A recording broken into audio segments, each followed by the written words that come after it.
Doctor Baba Saheb Ambedkar ಅವರ ಜಯಂತಿಯ ಮಹತ್ವ ನಮಗೆಲ್ಲ ಅರ್ಥ ಆಗಬೇಕು ಅಂದರೆ ಭಾರತದ ಇತಿಹಾಸವನ್ನು ನಾವೆಲ್ಲ ಅರ್ಥ ಮಾಡ್ಕೋಬೇಕು.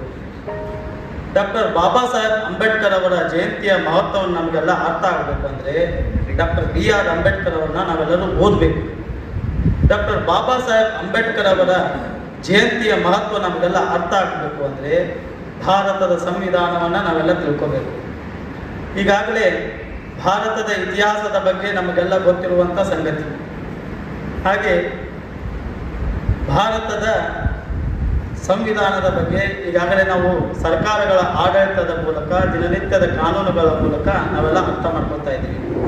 ಈಗಾಗಲೇ ಡಾಕ್ಟರ್ BR ಅಂಬೇಡ್ಕರ್ ಅವರನ್ನ ಪುಸ್ತಕದ ಮೂಲಕ ಮತ್ತು ಮಹಾನ್ ನಾಯಕ ಧಾರಾವಾಹಿಯ ಮೂಲಕ ನಾವೆಲ್ಲ ತಿಳ್ಕೊತಾ ಇದ್ದೀವಿ. ಹಾಗೆ ನಮ್ಮ ದೇಶಕ್ಕೆ ಸಂವಿಧಾನ ಬಂದು 76 ವರ್ಷಗಳ ಅರ್ಥ ಬಂತು. 1949 ನವೆಂಬರ್ 26ರಂದು ನಮ್ಮ ದೇಶಕ್ಕೆ ಡಾಕ್ಟರ್ BR ಅಂಬೇಡ್ಕರ್ ಅವರ ನೇತೃತ್ವದ ತಂಡ ಸಂವಿಧಾನವನ್ನು ಕೊಡ್ತು. 1946ರಲ್ಲಿ ಸಂವಿಧಾನ ರಚನಾ ಸಭೆ ರೂಪುಗೊಳ್ಳುತ್ತದೆ. ಸಂವಿಧಾನ ರಚನಾ ಸಭೆ ರೂಪುಗೊಳ್ಳುವ ಸಂದರ್ಭದಲ್ಲಿ ಬ್ರಿಟಿಷ್ನವರ ಆಳ್ವಿಕೆ ನಮ್ಮ ಭಾರತದಲ್ಲಿದೆ. ಆಗ ಸ್ವಲ್ಪ ದಿನಗಳ ಮುಂಚೆ ಬ್ರಿಟಿಷರು ನಮ್ಮ ದೇಶವನ್ನು ಆಳ್ತಾ ಇದ್ರು. ಸೆಕೆಂಡ್ ವರ್ಲ್ಡ್ ವಾರ್ ನಡೆದಿತ್ತು. ಸೆಕೆಂಡ್ ವರ್ಲ್ಡ್ ವಾರ್ನಲ್ಲಿ ಬ್ರಿಟಿಷ್ನವರು ಗೆದ್ದಿದ್ರು, ಆದರೆ ಮಾನಸಿಕವಾಗಿ ಅವರು ಕೂಗಿ ಹೋಗಿರ್ತಾರೆ. ಆ ಕಾರಣದಿಂದ ಯಾವ ದೇಶಗಳನ್ನ ಅವರು ಆಳ್ವಿಕೆ ಮಾಡ್ತಾ ಇದ್ರು ಆ ದೇಶಗಳನ್ನ ಅಲ್ಲಿ ಅವರಿಗೆ ಬಿಟ್ಟುಕೊಡುವ ನಿರ್ಧಾರವನ್ನು ಬ್ರಿಟಿಷ್ನವರು ಮಾಡ್ತಾರೆ. ಭಾರತವನ್ನು ಬ್ರಿಟಿಷ್ನವರು ಆಕ್ರಮಣ ಮಾಡಿದಾಗ, ಭಾರತವನ್ನು ಬ್ರಿಟಿಷ್ನವರು ಕಬ್ಜಾ ಮಾಡಿದಾಗ ಭಾರತದಲ್ಲಿ ರಾಜ ಮಹಾರಾಜರ ಆಳ್ವಿಕೆ ಇತ್ತು ಮತ್ತು ಪಾಳೆಗಾರರ ಆಳ್ವಿಕೆ ಇತ್ತು. ಎಲ್ಲೋ ಒಂದು ಕಡೆ ನವಾಬರು, ಸುಲ್ತಾನರು, ಮುಸಲ್ಮಾನ್ ರಾಜರಿದ್ರು. ಹೀಗೆ ಭಾರತವನ್ನು ಯಾರ ಕೈಯಲ್ಲಿ ಬಿಟ್ಟುಕೊಡ್ಬೇಕು ಅನ್ನುವ ಯೋಚನೆ ಮಾಡಿದಾಗ ಭಾರತವನ್ನು ಪ್ರಜೆಗಳ ಕೈಯಲ್ಲಿ ಬಿಟ್ಟುಕೊಡುವ ನಿರ್ಧಾರವನ್ನು ಮಾಡ್ತಾರೆ. ಆ ಸಂದರ್ಭದಲ್ಲಿ ಸಂವಿಧಾನ ರಚನಾ ಸಭೆ ರೂಪುಗೊಳ್ಳುತ್ತದೆ. ಸಂವಿಧಾನ ರಚನಾ ಸಭೆಗೆ ಅವತ್ತಿನ ಸಂದರ್ಭದಲ್ಲಿ ಯಾರು ಮತದಾರರು ಅಂದರೆ, ಯಾರು ರಾಜ್ಯಗಳ ಪ್ರಾಂತೀಯ ಸಭೆಗಳಲ್ಲಿ ಆಯ್ಕೆಯಾಗಿರ್ತಾರೋ ಅವರು ಸಂವಿಧಾನ ರಚನಾ ಸಭೆಯ ಮತದಾರರಾಗಿರ್ತಾರೆ. ಆ ಸಂದರ್ಭದಲ್ಲಿ ದೊಡ್ಡ ಪ್ರಮಾಣದಲ್ಲಿ ಕಾಂಗ್ರೆಸ್ನವರೇ ಸಂವಿಧಾನ ರಚನಾ ಸಭೆಯ ಮತದಾರರಾಗಿರ್ತಾರೆ ಮತ್ತು ಮುಸ್ಲಿಂ ಲೀಗ್ನವರು. ಡಾಕ್ಟರ್ BR ಅಂಬೇಡ್ಕರ್ ಅವರು ಸಂವಿಧಾನ ಸಭೆಗೆ ಹೋಗಬೇಕು, ಸಂವಿಧಾನವನ್ನು ಬರಿಬೇಕು ಅನ್ನುವ ನಿರ್ಧಾರವನ್ನು ಮಾಡಿ ಮುಂಬೈ ಕ್ಷೇತ್ರದಿಂದ ಸ್ಪರ್ಧೆ ಮಾಡ್ತಾರೆ.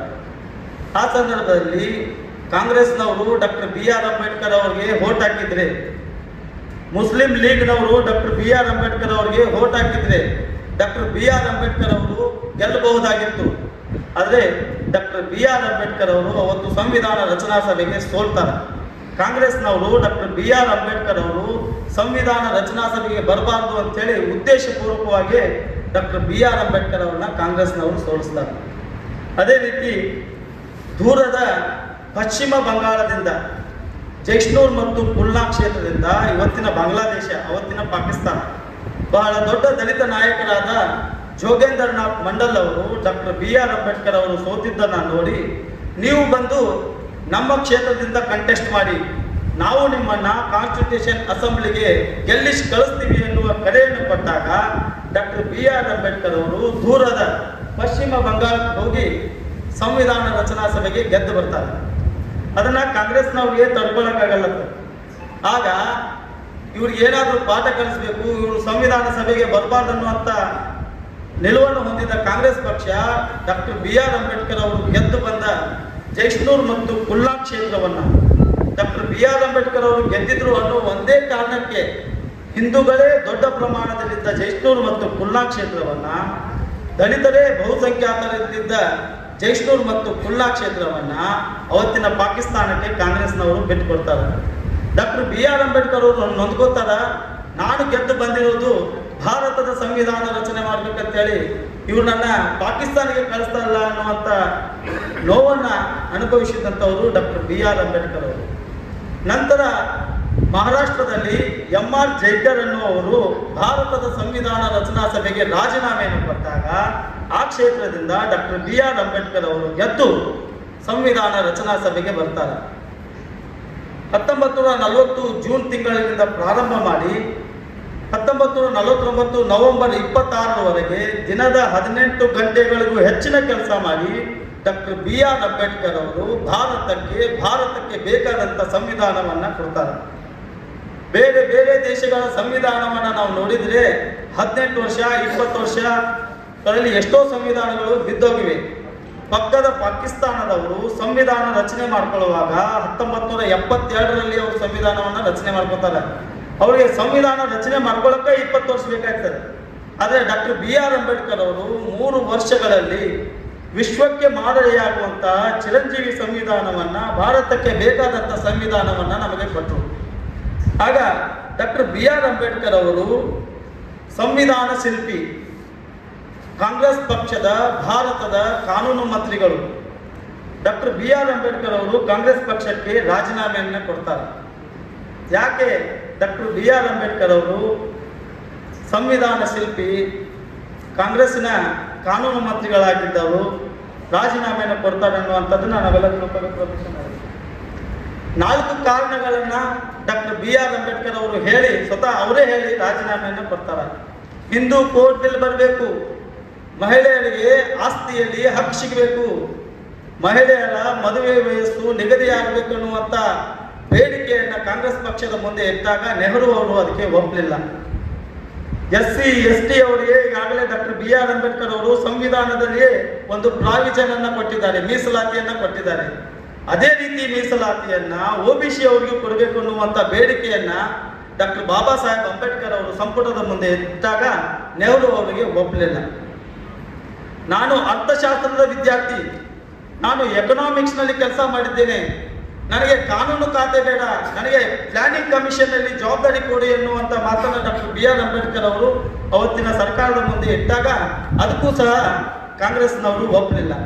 ಹೀಗೆ 370ನೇ ವಿಧಿಯನ್ನ ಕಾಂಗ್ರೆಸ್ಗೆ ಕಾಶ್ಮೀರಕ್ಕೆ ಕೊಡೋದು ಬೇಡ ಎನ್ನುವಂಥ ಹೇಳಿಕೆಯನ್ನ ಡಾಕ್ಟರ್ BR ಅಂಬೇಡ್ಕರ್ ಅವರು ಸರ್ಕಾರದ ಮುಂದಿಟ್ಟಾಗ ಅದಕ್ಕೂ ಸಹ ಒಪ್ಪದೆ ಕಾಶ್ಮೀರಕ್ಕೆ ಪ್ರತ್ಯೇಕವಾಗಿ 370ನೇ ವಿಧಿಯನ್ನ ನೆಹರು ಅವರು ಕೊಡ್ತಾರೆ. ಹಾಗೆ ಡಾಕ್ಟರ್ BR ಅಂಬೇಡ್ಕರ್ ಅವರು ಸಂವಿಧಾನದಲ್ಲಿಯೇ ಸಂವಿಧಾನವನ್ನ ಕಾಲಕ್ಕೆ ಅನುಗುಣವಾಗಿ ತಿದ್ದುಪಡಿ ಮಾಡುವ ಅವಕಾಶವನ್ನು ಡಾಕ್ಟರ್ BR ಅಂಬೇಡ್ಕರ್ ಅವರೇ ಇಟ್ಟಿದ್ದಾರೆ. ನಮ್ಮ ದೇಶಕ್ಕೆ 76 ವರ್ಷಗಳಾಗ್ತಾ ಬಂತು ಸಂವಿಧಾನ ಬಂದು, 106 ತಿದ್ದುಪಡಿಗಳನ್ನು ನಮ್ಮ ದೇಶ ಕಂಡಿದೆ. ಅದರಲ್ಲಿ ಕಾಂಗ್ರೆಸ್ ಅವಧಿಯಲ್ಲಿ 75, BJP ಅವಧಿಯಲ್ಲಿ 31. ನೆಹರು ಅವರು ಪ್ರಧಾನಮಂತ್ರಿ ಇದ್ದಾಗ 14 ತಿದ್ದುಪಡಿಗಳು, ಇಂದಿರಾ ಗಾಂಧಿ ಅವರು ಇದ್ದಾಗ 32, ರಾಜೀವ್ ಗಾಂಧಿ ಅವರು ಇದ್ದಾಗ 10. ಹೀಗೆ 75 ತಿದ್ದುಪಡಿಗಳನ್ನು ಕಾಂಗ್ರೆಸ್ ಅವಧಿಯಲ್ಲಿ ಮಾಡಿದರೆ BJP ಅವಧಿಯಲ್ಲಿ 31 ತಿದ್ದುಪಡಿಗಳನ್ನು ಮಾಡಿದ್ದಾರೆ. ಹಾಗೆ ಕಾಂಗ್ರೆಸ್ಸೇತರ ಅವಧಿಯಲ್ಲಿ 31 ತಿದ್ದುಪಡಿಗಳನ್ನ ಶ್ರೀ ಮೊರಾರ್ಜಿ ದೇಸಾಯಿ ಆಗಿರಬಹುದು, ಚರಣ್ ಸಿಂಗ್ ಅವರು, VP ಸಿಂಗ್ ಅವರು, ಚಂದ್ರಶೇಖರ್ ಅವರು, ಕರ್ನಾಟಕದ HD ದೇವೇಗೌಡರು, ಗುಜರಾಲ್ ಅವರು, ಅಟಲ್ ಬಿಹಾರಿ ವಾಜಪೇಯಿ ಅವರು, ನರೇಂದ್ರ ಮೋದಿ ಅವರು, ಹೀಗೆ ಕಾಂಗ್ರೆಸ್ಸೇತರ ಅವಧಿಯಲ್ಲಿ 31 ತಿದ್ದುಪಡಿಗಳನ್ನು ನಾವು ನೋಡಬಹುದು. ಸಂವಿಧಾನ ತಿದ್ದುಪಡಿಯ ವಿಷಯದಲ್ಲಿ ಕಾಂಗ್ರೆಸ್ನವರು ತಮ್ಮ ಸ್ವಾರ್ಥಕ್ಕಾಗಿ, ತಮ್ಮ ಕುರ್ಚಿಯನ್ನು ಉಳಿಸ್ಕೊಳ್ಳೋದಕ್ಕೋಸ್ಕರ ಸಂವಿಧಾನದ ಮೂಲ ಆಶಯಗಳನ್ನು ಮಣ್ಣಪಾಲು ಮಾಡಿದ್ದು ಇಂದಿರಾ ಗಾಂಧಿ ಮತ್ತು ಕಾಂಗ್ರೆಸ್ ಸರ್ಕಾರ. 1971ರಲ್ಲಿ ಇಂದಿರಾ ಗಾಂಧಿ ಅವರು ರಾಯ್ಬರೇಲಿ ಕ್ಷೇತ್ರದಿಂದ ಗೆದ್ದು ದೇಶದ ಪ್ರಧಾನಮಂತ್ರಿ ಆಗ್ತಾರೆ. ಅವರ ವಿರುದ್ಧ ಸ್ವತಂತ್ರ ಅಭ್ಯರ್ಥಿ ನಂಬೂದ್ ದ್ವೀಪಾಲ್ ಅವರು, ಅವರ ವಿರುದ್ಧ ಸ್ವತಂತ್ರ ಅಭ್ಯರ್ಥಿ ಕೋರ್ಟಿಗೆ ಹೋಗ್ತಾರೆ. ಆಗ ಜೂನ್ 12, 1975 ಅಲಹಾಬಾದ್ ಹೈಕೋರ್ಟ್ ಸಿನ್ಹಾ ಅವರ ನೇತೃತ್ವದ ಪೀಠ ತೀರ್ಪು ಕೊಡ್ತಾರೆ. ಇಂದಿರಾ ಗಾಂಧಿ ಅವರು ಚುನಾವಣೆಯಲ್ಲಿ ಅಕ್ರಮ ಮಾಡಿದ್ದಾರೆ, ಇಂದಿರಾ ಗಾಂಧಿ ಅವರು ಮತಯಂತ್ರಗಳನ್ನು ದುರುಪಯೋಗ ಮಾಡಿದ್ದಾರೆ, ಅವರ ಆಯ್ಕೆಯನ್ನು ಅಸಿಂಧುಗೊಳಿಸಲಾಗಿದೆ ಎಂದು ಅಲಹಾಬಾದ್ ಹೈಕೋರ್ಟ್ ತೀರ್ಪು ಕೊಟ್ಟಾಗ ಇಂದಿರಾ ಗಾಂಧಿ ಅವರು ಸುಪ್ರೀಂ ಕೋರ್ಟ್ಗೆ ಹೋಗ್ತಾರೆ. ಸುಪ್ರೀಂ ಕೋರ್ಟ್ 24 ಜೂನ್ 1975ರಂದು ತೀರ್ಪು ಕೊಡ್ತಾರೆ. ಹೌದು, ಇಂದಿರಾ ಗಾಂಧಿ ಅವರು ಚುನಾವಣೆಯಲ್ಲಿ ಅಕ್ರಮ ಮಾಡಿರುವುದು ನಿಜ, ಅವರ ಆಯ್ಕೆಯನ್ನು ಅಸಿಂಧುಗೊಳಿಸಲಾಗಿದೆ, ಅವರ ವಿಚಾರಣೆಯನ್ನು ಹೈಯರ್ ಬೆಂಚಲ್ಲಿ ಚರ್ಚೆ ಮಾಡಬೇಕು ಅನ್ನುವಂಥ ಆದೇಶವನ್ನು ಸುಪ್ರೀಂ ಕೋರ್ಟ್ ಮಾಡ್ತಾರೆ. ಹೀಗೆ ಶಿಕ್ಷೆಯನ್ನು ಸಹ ಕೋರ್ಟ್ ಕೊಡ್ತಾರೆ. ಇಂದಿರಾ ಗಾಂಧಿ ಅವರು ಚುನಾವಣೆಯಲ್ಲಿ 6 ವರ್ಷಗಳವರೆಗೆ ಯಾವುದೇ ಚುನಾವಣೆಯಲ್ಲಿ ಭಾಗವಹಿಸುವ ಹಾಗಿಲ್ಲ ಅನ್ನುವ ತೀರ್ಪು ಬಂದಾಗ ಇಂದಿರಾ ಗಾಂಧಿ ಅವರು ರಾಜೀನಾಮೆಯನ್ನು ಕೊಟ್ಟು ಹೊರಗೆ ಬರಬೇಕಾದವರು. ಇಂದಿರಾ ಗಾಂಧಿ ಅವರು ರಾಜೀನಾಮೆಯನ್ನು ಕೊಡಲಿಲ್ಲ.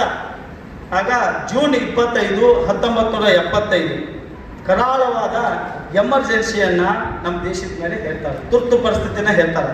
ರಾತ್ರೋರಾತ್ರಿ ವಿರೋಧ ಪಕ್ಷದ ಎಲ್ಲ ನಾಯಕರನ್ನ, ಅಟಲ್ ಬಿಹಾರಿ ವಾಜಪೇಯಿ ಆಗಿರ್ಬೋದು, ಲಾಲ್ ಕೃಷ್ಣ ಅಡ್ವಾಣಿ ಆಗಿರ್ಬೋದು, ಮಧು ದಂಡವತಿ ಆಗಿರ್ಬೋದು, ಜಯಪ್ರಕಾಶ್ ನಾರಾಯಣ್ ಆಗಿರ್ಬೋದು, ರಾಮಕೃಷ್ಣ ಹೆಗಡೆ ಅವರಾಗಿರ್ಬೋದು, ಜಾರ್ಜ್ ಫರ್ನಾಂಡಿಸ್ ಆಗಿರ್ಬೋದು, ಎಚ್.ಡಿ. ದೇವೇಗೌಡ ಆಗಿರ್ಬೋದು, ನರೇಂದ್ರ ಮೋದಿ ಅವರಾಗಿರ್ಬೋದು, ಹೀಗೆ ನಮ್ಮ ಜಮಖಂಡಿಯಲ್ಲಿಯೂ ಸಹ ಹೀಗೆ ನೂರಾರು ಜನ ವಿರೋಧ ಪಕ್ಷದ ನಾಯಕರನ್ನ ಜೈಲಿಗೆ ಹಾಕಿ ರಾತ್ರೋರಾತ್ರಿ ಎಮರ್ಜೆನ್ಸಿಯನ್ನ ನಮ್ಮ ದೇಶದ ಮೇಲೆ ಹೇಳ್ತಾರೆ.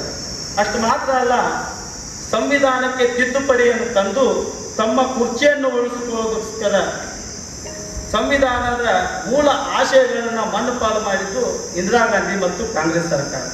38ನೇ ತಿದ್ದುಪಡಿಯನ್ನು ಮಾತಾಡ್ತಾರೆ ಅವಾಗ. ಆ ಸಂದರ್ಭದಲ್ಲಿ ತುರ್ತು ಪರಿಸ್ಥಿತಿಯ ಆದೇಶವನ್ನ ಯಾರು ಕೋರ್ಟ್ನಲ್ಲಿ ಪ್ರಶ್ನಿಸುವ ಹಾಗಿಲ್ಲ.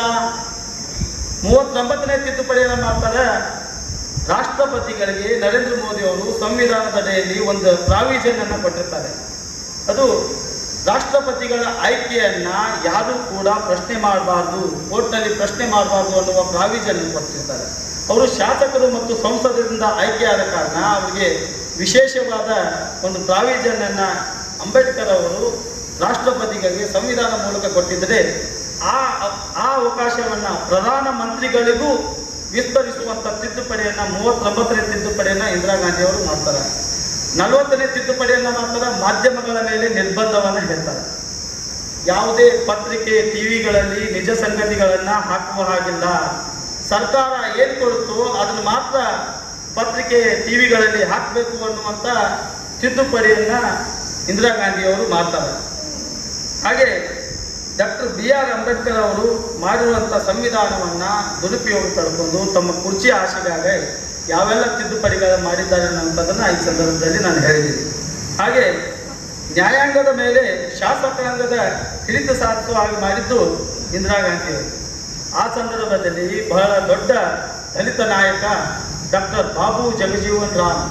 ಡಾಕ್ಟರ್ ಬಾಬು ಜಗಜೀವನ್ ರಾಮ್ ಅವರು ಇವೆಲ್ಲ ತಿದ್ದುಪಡಿಗಳಿಗೆ ಬೇಸತ್ತು, ತುರ್ತು ಪರಿಸ್ಥಿತಿಯ ಆದೇಶಕ್ಕೆ ಬೇಸತ್ತು ಕಾಂಗ್ರೆಸ್ ಫಾರ್ ಡೆಮೋಕ್ರಸಿ ಅನ್ನುವಂಥ ಪಕ್ಷವನ್ನು ಕಟ್ತಾರೆ. ಅವರೇ ರಾಜೀನಾಮೆಯನ್ನು ಕೊಟ್ಟು ಹೊರಗೆ ಬಂದು ಕಾಂಗ್ರೆಸ್ ಫಾರ್ ಡೆಮೋಕ್ರಸಿ ಅನ್ನುವ ಪಕ್ಷವನ್ನು ಡಾಕ್ಟರ್ ಬಾಬು ಜಗಜೀವನ್ ರಾವ್ ಅವರು ಮಾಡ್ತಾರೆ.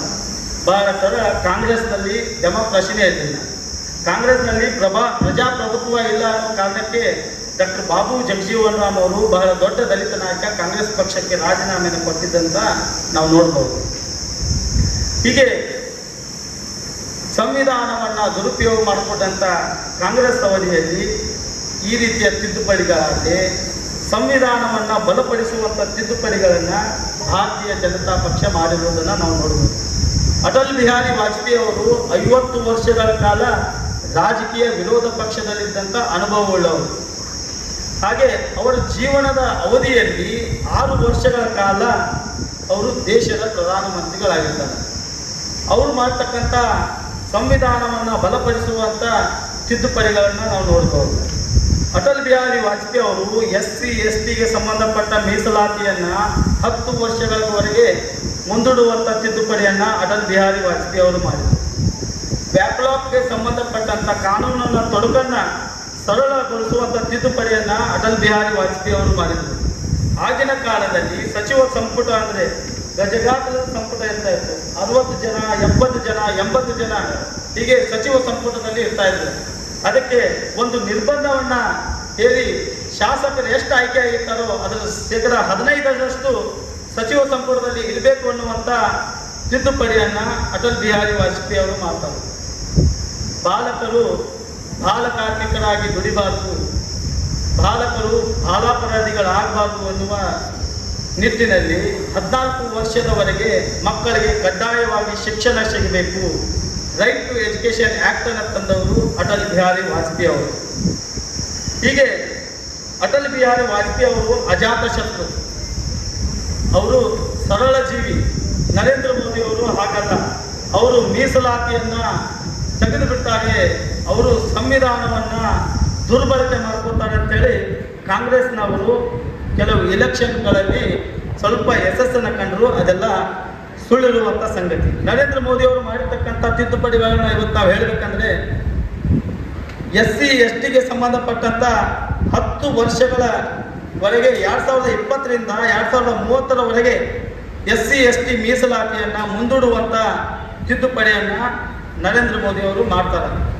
ಹಾಗೆ SC/ST ಅವರಿಗೆ ಯಾವ ರೀತಿ ಡಾಕ್ಟರ್ ಬಾಬಾ ಸಾಹೇಬ್ ಅಂಬೇಡ್ಕರ್ ಅವರು ಸಂವಿಧಾನದಲ್ಲಿ ಮೀಸಲಾತಿಯನ್ನು ಕೊಟ್ಟಿದ್ದಾರೋ ಅದೇ ರೀತಿಯ ಮೀಸಲಾತಿಯನ್ನು OBC ಅವರಿಗೆ ಕೊಡುವಂಥ ತಿದ್ದುಪಡಿಯನ್ನು ನರೇಂದ್ರ ಮೋದಿ ಅವರು ಮಾಡ್ತಾರೆ. ಹಾಗೆ ಮಹಿಳೆಯರು 33% ವಿಧಾನಸಭೆಯಲ್ಲಿ ಇರಬೇಕು, 33% ಲೋಕಸಭೆಯಲ್ಲಿ ಇರಬೇಕು ಅನ್ನುವಂಥ ತಿದ್ದುಪಡಿಯನ್ನು ನರೇಂದ್ರ ಮೋದಿ ಅವರು ಮಾಡ್ತಾರೆ. ಹಾಗೆ EWS EWS ವಿಚಾರದಲ್ಲಿ ಕೆಲವೊಂದು ಕಾಂಗ್ರೆಸ್ನವರು ತಪ್ಪು ಕಲ್ಪನೆಯನ್ನು ಕೊಡುತ್ತಾರೆ ಸರ್. EWSನಲ್ಲಿ ಎಕನಾಮಿಕಲಿ ವೀಕ್ ಸೆಕ್ಷನ್ ಕಮ್ಯುನಿಟಿಗಳಲ್ಲಿ 124 ಜಾತಿಗಳು ಬರ್ತಾವೆ ಸರ್ ಇವತ್ತಿನವರಿಗೆ.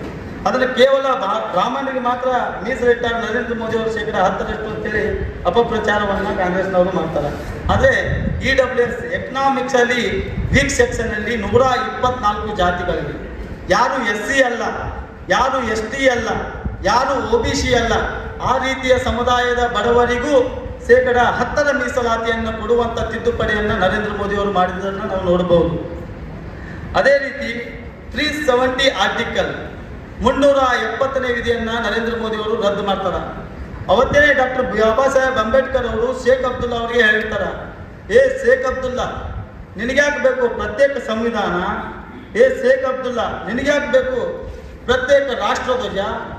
ಶೇಖ್ ಅಬ್ದುಲ್ಲಾ ನಿನಗ್ಯಾಕೆ ಬೇಕು ಪ್ರತ್ಯೇಕ ಪ್ರಧಾನಮಂತ್ರಿ ಅಂತೇಳಿ ಡಾಕ್ಟರ್ BR ಅಂಬೇಡ್ಕರ್ ಅವರು ಅವತ್ತಿನ ವಿರೋಧ ಮಾಡಿ ಕಾಂಗ್ರೆಸ್ ಪಕ್ಷಕ್ಕೆ ರಾಜೀನಾಮೆಯನ್ನು ಕೊಟ್ಟು ಹೊರಗೆ ಬಂದಿರ್ತಾರೆ. ಅದೇ ರೀತಿ ಇವತ್ತು ಡಾಕ್ಟರ್ BR ಅಂಬೇಡ್ಕರ್ ಅವರಿಗೆ ಅವತ್ತಿನ ಸಂದರ್ಭದಲ್ಲಿ ರಾಷ್ಟ್ರೀಯ ಜನಸಂಘದ ಅಧ್ಯಕ್ಷರಾದ ಡಾಕ್ಟರ್ ಶ್ಯಾಮಾ ಪ್ರಸಾದ್ ಮುಖರ್ಜಿ ಅವರು ದೇಶದ ಪ್ರತಿ ಇಂಚು ಜಾಗದಲ್ಲೂ ಡಾಕ್ಟರ್ BR ಅಂಬೇಡ್ಕರ್ ಅವರ ಸಂವಿಧಾನನೇ ಇರಬೇಕು, ಡಾಕ್ಟರ್ ಬಾಬಾ ಸಾಹೇಬ್ ಅಂಬೇಡ್ಕರ್ ಅವರ ಸಂವಿಧಾನ ಇರಬೇಕು ಅಂತೇಳಿ ಪ್ರಾಣ ತ್ಯಾಗ ಮಾಡಿದವರು ಶ್ಯಾಮಾ ಪ್ರಸಾದ್ ಮುಖರ್ಜಿ ಅವರು. ಶ್ರೀನಗರದಿಂದ ಪ್ರತಿಭಟನೆಯನ್ನು ಹಮ್ಮಿಕೊಡ್ತಾರೆ ಡಾಕ್ಟರ್ ಶ್ಯಾಮಾ ಪ್ರಸಾದ್ ಮುಖರ್ಜಿ ಅವರು. एक देश में 2 विधान नहीं चलेंगे, एक देश में 2 निशान नहीं चलेंगे, एक देश में 2 प्रधान ಸಾಧ್ಯನೇ ಇಲ್ಲ, नहीं चलेंगे ಅಂತೇಳಿ ಕರೆಯನ್ನು ಕೊಟ್ಟು ಶ್ರೀನಗರದಲ್ಲಿ ಡಾಕ್ಟರ್ ಶ್ಯಾಮಾ ಪ್ರಸಾದ್ ಮುಖರ್ಜಿ ಅವರು ಬಂಧನ ಆಗ್ತಾರೆ. 2 ತಿಂಗಳ ಕಾಲ ಕಾಶ್ಮೀರದಲ್ಲಿ ಜೈಲಿನಲ್ಲಿ ಇದ್ದು ನಂತರ ಅವರು ಜೈಲಿನಲ್ಲಿ ಪ್ರಾಣ ಬಿಡ್ತಕ್ಕಂಥದ್ದನ್ನು ನಾವು ನೋಡ್ಬೋದು. ಅದೇ ರೀತಿ ಇವತ್ತು ಡಾಕ್ಟರ್ ಬಾಬಾ ಸಾಹೇಬ್ ಅಂಬೇಡ್ಕರ್ ಅವರ ಮೂಲ ಆಶಯಗಳನ್ನು ಬಲಪಡಿಸಿದ್ದು ನರೇಂದ್ರ ಮೋದಿ ಅವರು. 370ನೇ ವಿಧಿಯನ್ನು ರದ್ದು ಮಾಡ್ತಾರೆ. ಆ ಸಂದರ್ಭದಲ್ಲಿ ಉಮರ್ ಅಬ್ದುಲ್ಲಾ 2010ರಲ್ಲಿ ಶೇಖ್ ಅಬ್ದುಲ್ಲಾ ಅವರ ಮೊಮ್ಮಗ ಉಮರ್ ಅಬ್ದುಲ್ಲಾ, ಶೇಖ್ ಅಬ್ದುಲ್ಲಾ ಅವರ ಮಗ ಫಾರೂಕ್ ಅಬ್ದುಲ್ಲಾ ಅವರ ಮಗ ಉಮರ್ ಅಬ್ದುಲ್ಲಾ ಅವರು ನರೇಂದ್ರ ಮೋದಿ ಅವರು 370ನೇ ವಿಧಿಯನ್ನು ರದ್ದು ಮಾಡೋಕ್ಕಿಂತ ಮುಂಚೆ ಪ್ರಮಾಣ ವಚನವನ್ನು ಸ್ವೀಕಾರ ಮಾಡ್ತಾರೆ ಕಾಶ್ಮೀರದ ಮುಖ್ಯಮಂತ್ರಿಯಾಗಿ. ನಾನು ಉಮರ್ ಅಬ್ದುಲ್ಲಾ ಕಾಶ್ಮೀರದ ಸಂವಿಧಾನ ಅನುಸಾರವಾಗಿ ಕಾಶ್ಮೀರದ ಮುಖ್ಯಮಂತ್ರಿಯಾಗಿ ಪ್ರಮಾಣ ವಚನವನ್ನು ಸ್ವೀಕರಿಸುತ್ತಿದ್ದೇನೆ ಅಂತ ಹೇಳಿದ ಉಮರ್ ಅಬ್ದುಲ್ಲಾ ಅವರು ಪ್ರಮಾಣ ವಚನ ಸ್ವೀಕಾರ ಮಾಡ್ತಾರೆ. ಆದರೆ ಇವತ್ತು ನರೇಂದ್ರ ಮೋದಿ ಅವರು 370ನೇ ವಿಧಿಯನ್ನು ರದ್ದು ಮಾಡ್ತಾರೆ. ಈಗ 2024ರಲ್ಲಿ ನರೇಂದ್ರ ಮೋದಿ ಅವರು 370ನೇ ವಿಧಿಯನ್ನು ರದ್ದು ಮಾಡಿದ ಮೇಲೆ 2024ರಲ್ಲಿ ಅದೇ ಉಮರ್ ಅಬ್ದುಲ್ಲಾ ಅವರು ಮತ್ತೆ ಕಾಶ್ಮೀರದ ಮುಖ್ಯಮಂತ್ರಿಯಾಗಿ ಪ್ರಮಾಣ ವಚನವನ್ನು ಸ್ವೀಕಾರ ಮಾಡ್ತಾರೆ. ನಾನು ಉಮರ್ ಅಬ್ದುಲ್ಲಾ ಸಣ್ಣ ಫಾರೂಕ್ ಅಬ್ದುಲ್ಲಾ, ನಾನು ಕಾಶ್ಮೀರದ ಮುಖ್ಯಮಂತ್ರಿಯಾಗಿ ಭಾರತದ ಸಂವಿಧಾನ ಅನುಸಾರವಾಗಿ ನಾನು ಪ್ರಮಾಣ ವಚನವನ್ನು ಸ್ವೀಕರಿಸುತ್ತಿದ್ದೇನೆ. ಇವತ್ತು ದೇಶದ ಪ್ರತಿ ರಾಜ್ಯದಲ್ಲಿ, ಪ್ರತಿ ಜಿಲ್ಲೆಯಲ್ಲಿ, ಪ್ರತಿ ತಾಲೂಕಿನಲ್ಲಿ, ಪ್ರತಿ ಹಳ್ಳಿನಲ್ಲಿ, ಪ್ರತಿ ಮನೆಯಲ್ಲಿ ಡಾಕ್ಟರ್ BR ಅಂಬೇಡ್ಕರ್ ಅವರ ಸಂವಿಧಾನ ಇದೆ ಅಂದರೆ ಅದಕ್ಕೆ BJP ಕಾರಣ ಎನ್ನುವಂಥ ಮಾತನ್ನು ಈ ಸಂದರ್ಭದಲ್ಲಿ ಹೇಳ್ತಾರೆ. ಅದೇ ರೀತಿ ಮತ್ತೊಮ್ಮೆ ಡಾಕ್ಟರ್ ಬಾಬಾ ಸಾಹೇಬ್ ಅಂಬೇಡ್ಕರ್ ಅವರ ಜಯಂತಿಯ ಶುಭಾಶಯಗಳನ್ನು ಹೇಳ್ತಾ, ಈಗ ವಕ್ಫ್ ತಿದ್ದುಪಡಿ ಅನ್ನುವಂಥದ್ದು ಒಂದು ತಿದ್ದುಪಡಿ ಮಸೂದೆ ಆಗಿರ್ತದೆ ಮಾಡಿ, ಅದೆಲ್ಲ ಜನರಿಗೆ ಗೊಂದಲ ಇರ್ಬೋದು. 1913ರ ಹಿಂದೆ ವಕ್ಫ್ ತಿದ್ದುಪಡಿಗೆ ಕೇವಲ 2 ಹಳ್ಳಿಗಳಲ್ಲಿ ಮಾತ್ರ ವಕ್ಫ್ ತಿದ್ದುಪಡಿಗೆ ದಾನವನ್ನು ಮಾಡಿದರು. ಆದರೆ 2013ರವರೆಗೆ 1913ರಿಂದ 2013ರವರೆಗೆ ಅಲ್ಪಸಂಖ್ಯಾತರ ವಕ್ಫ್ ತಿದ್ದುಪಡಿಯ ಆಸ್ತಿ ಎಷ್ಟಿತ್ತಂದ್ರೆ 100 ವರ್ಷದ ಅವಧಿಯಲ್ಲಿ 18 ಲಕ್ಷ ಎಕರೆ ಅವ್ರ ಹೆಸರಿಗೆ ಮಾಡ್ಕೊಂಡಿರ್ತಾರೆ 100 ವರ್ಷನಾಗ. ಅವಾಗ 2013ರಲ್ಲಿ UPA ಸರ್ಕಾರ, ಕಾಂಗ್ರೆಸ್ ಸರ್ಕಾರ ಒಂದು ಸರಳೀಕರಣ ಮಾಡ್ತದೆ. ವಕ್ಫ್ ಕಾಯ್ದೆ. ಅವಾಗ 2013ರಿಂದ 2025ವರೆಗೆ 12 ವರ್ಷ ಇರ್ತದೆ. ಅವಾಗ 3 ವರ್ಷ 18 ಎಕರೆ ಅವ್ರು ಹೆಸರಲ್ಲೇ ಮಾಡ್ಕೊಂಡ್ರೆ, ಈಗ 21 ಲಕ್ಷ ಎಕರೆ ಅವ್ರು ಕೂಡ ಅದ್ರ ಕೂಡ ಪ್ಲಸ್ ಮಾಡ್ಕೊಂಡಿದ್ದಾರೆ ವಕ್ಫ್ ಆಸ್ತಿಗೆ. ದೇಶದಲ್ಲಿ ರಕ್ಷಣಾ ಖಾತೆ ಮತ್ತು ರೈಲ್ವೆ ಖಾತೆ 2 ಆಸ್ತಿಯಲ್ಲಿ ದೊಡ್ಡದಿರುವಂಥ ಸಂಸ್ಥೆಗಳು. ಅದನ್ನು ಬಿಟ್ಟರೆ 3ನೇ ಸಂಸ್ಥೆನ ವಕ್ಫ್ ತಿದ್ದುಪಡಿ ಖಾಸಗಿ. ಆದರೆ ರಕ್ಷಣಾ ಮತ್ತು ರೈಲ್ವೆ ಖಾತೆಗಳು 2 ಸರ್ಕಾರಕ್ಕೆ ಸಂಬಂಧಪಟ್ಟುವಂಥ ಒಂದು ಸಂಸ್ಥೆಗಳಾಗಿದ್ದರಿಂದ ಈ ಎಲ್ಲ ವಿಷಯನ ನಿಮ್ಮ ಮುಂದೆ ಮಂಡಿಸಿ ನನ್ನ 2 ಮಾತುಗಳನ್ನ ಮುಗಿಸ್ತೀನಿ. ಧನ್ಯವಾದ.